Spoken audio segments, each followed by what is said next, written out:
So I'm just sitting there bored, and I start praying.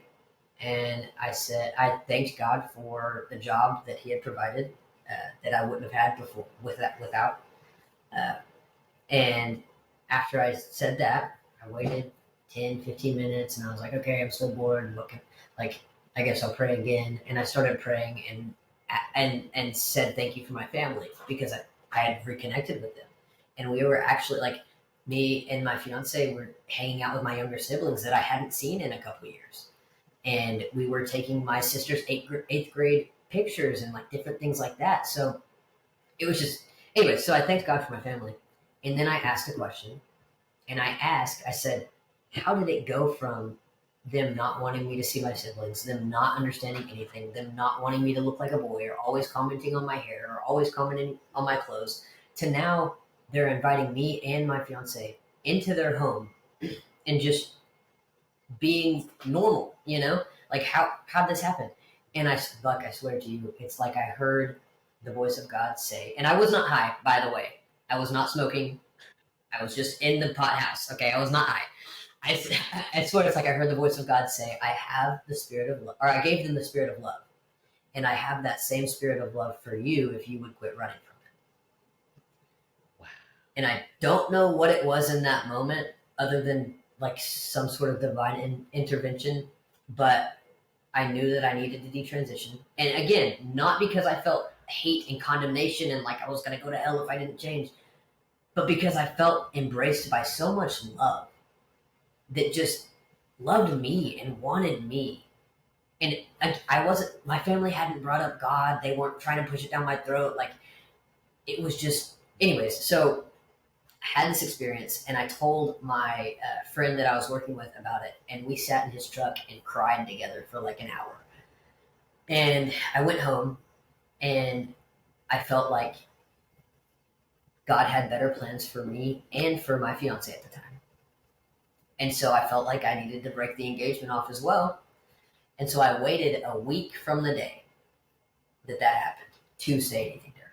And during that week, every day I prayed and prayed and prayed and was like, God, I don't know how you're going to do it, but I need you to let her know that I'm not breaking this off because I don't love her. I'm not breaking this off because she's not pretty enough. I'm not breaking this off because I don't love, like, she's not good enough. Or it's nothing that she did, but it's because there's better plans for her, and this isn't it. Like, I don't know how you're going to do it, but I know you spoke to me, and I need you to speak to her, because I don't want her to, like, because I do love her, and I still love her to this day. We're actually friends. She's my roommate, actually.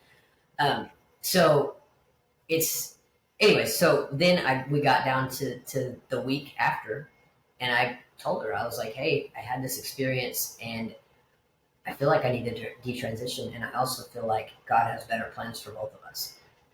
And we both broke down, we both hugged, we cried, and yeah. Anyways, it was an insane experience. But literally, it was that night, and then that next week, and my whole life changed, upside down. It was a lot. Wow. I'm like, actually, you gave me chills. God spoke to you. I do believe. Or sometimes I call it the universe, but something, you actually had an intervention. You know that? That's an intervention. That's what I'm saying. It's nothing that I could have done to make me feel comfortable No, with myself, because I tried to be that's right. in between. I didn't get into this too much, but in between that young age where I was feeling that way, and then starting hormones and cutting my hair and stuff, in between there, I had tried to be more feminine, because I was like, maybe this isn't me, maybe I need to do this. I tried to do it myself, and it never Yeah, worked. that's right. That's right. It was I know. it was some kind of divine intervention. Like, there's no way that I Yes. would be comfortable with myself today if there wasn't. No, because you Because literally, I mean, I don't know what you looked like before, but I can only picture it. And I know, look at you now. You're an actual, look like a woman. And you seem so comfortable you seem so grounded and so easy and so just who you are. And I think it's fascinating to me. Whatever people believe out there, that's up to you.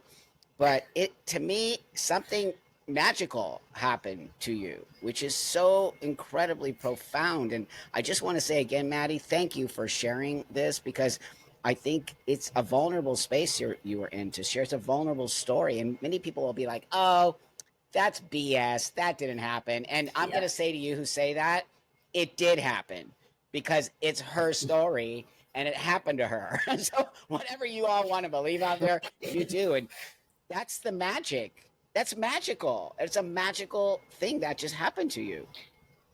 It was a beautiful experience. And like I said, like I never would have imagined being comfortable in the body that I'm in. But I can tell you right now, even with my That's right. voice being deep, I Yeah. I feel more comfortable and confident as a woman than I ever have in my entire life.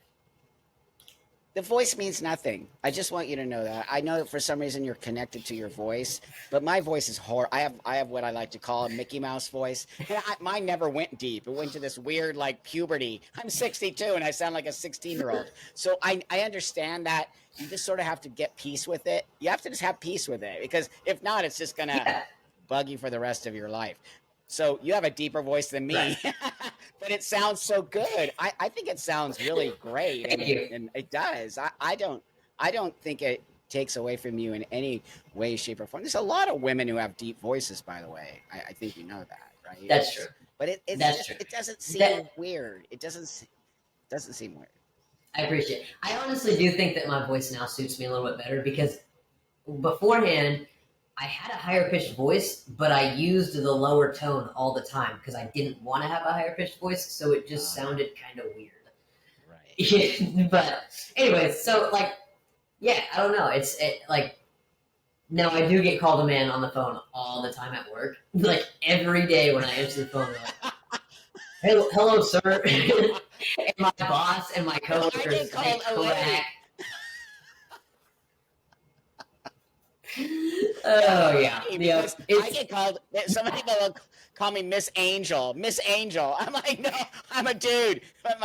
So it's funny. Like it's actually funny. I mean, you know what I wanted to say was I think it's yes. interesting that you had that. Uh huh. No, go on. We have a little lag, so go on. Okay, sorry.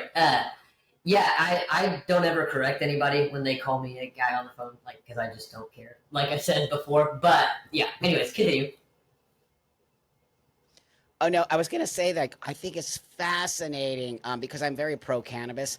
I don't use cannabis anymore. I stopped using it because I used it for a while and I just got bored with it, so I just moved it on. But that being Me too. said, I think it's really fascinating that it happened to you in a cannabis space, right? Like that's kind of interesting to me because people have their ideas about cannabis or marijuana or whatever you want to call it, but there's pros and cons to it, and I think it can help some people, but I think it gets overused and I think it becomes a drug, which is not good. But I think Yeah. it's interesting that your sort of spiritual experience happened in the cannabis space.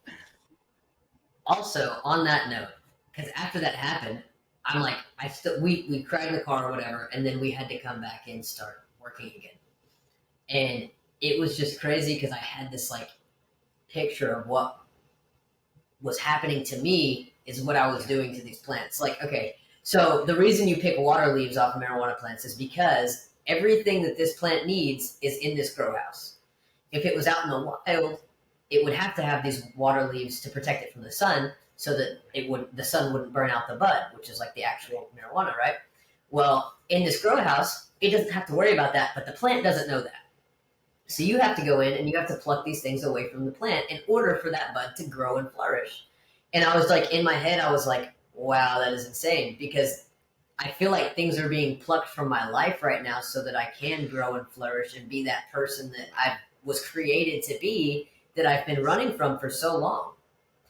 So that was just like, it was a crazy experience. It like, yeah. It is. It's actually, I mean, it's magic. You're right. So that Yeah. metaphor that you're using is so profound. Like it just Yeah. came to you. And then you actually had the vision and you have to give yourself some credit, my friend, because you were willing enough to listen to that inner voice or That's, that universe to say, because a lot of people would shut it out. No, and mhm. you actually let it come into you and you magically just knew. And you do have such a great heart because you were so gentle with your partner, with your girlfriend at the time, and you just came to it with such a loving energy. And So was she? Well, I mean, I'm sure she was a little bit upset about it, but but you're still friends. So if you like this clip and you want to see more, click here.